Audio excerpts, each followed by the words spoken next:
Here we go, the 370. Now this is smaller and lighter than the 350. Now unfortunately, we have the 7-speed paddle shift automatic. The downshifts blip the throttle and happen as soon as you tug on a paddle. The upshifts, however, feel like somebody riding the clutch while they're trying to shift gears.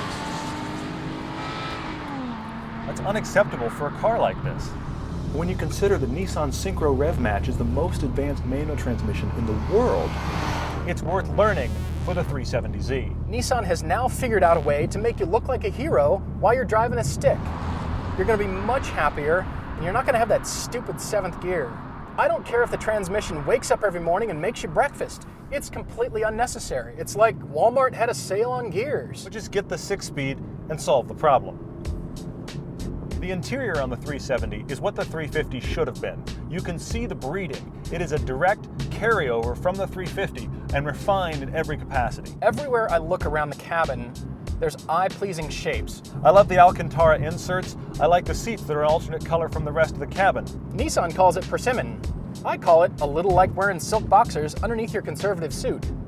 I kind of like it. My least favorite thing about the 370 is just the sheer amount of noise. The tiniest bits of debris in the road sound like a hailstorm in the wheel wells. The visibility in the 370 is not very good. It's got a window just behind the B-pillar. You're supposed to be able to use that to see your blind spot. It's entirely blocked by the headrest. It may as well be stained glass because all it's doing is operating as a skylight for the back of the seats. But I must admit, everything we all complained about in the 350 interior has been addressed.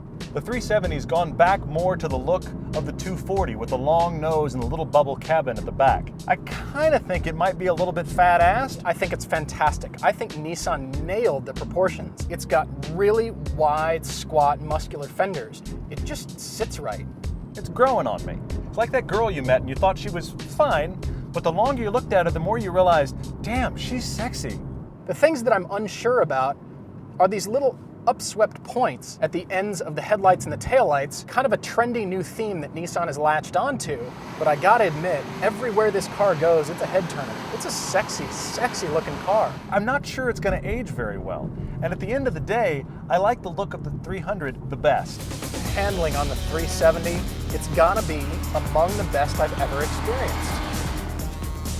This is really a delicate fingertip kind of control.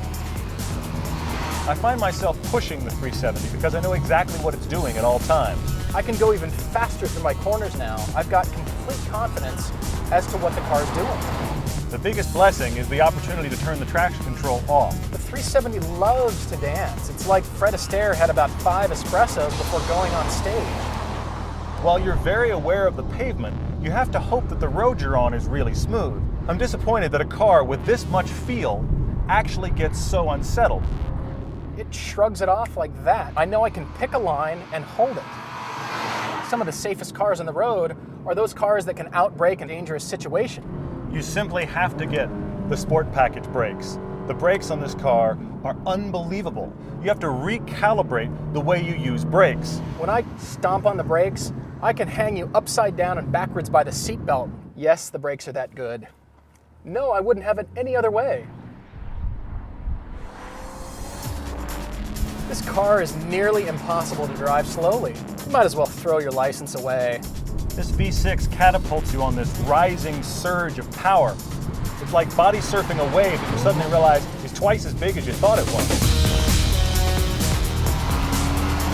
I know the 370 makes a lot of power, it's just, it sounds like a domestic argument. Lots of thrashy industrial machinery throwing things and yelling, but it also feels like a real machine, and it feels like I'm really, truly in control of this car. The 370 wins, hands down.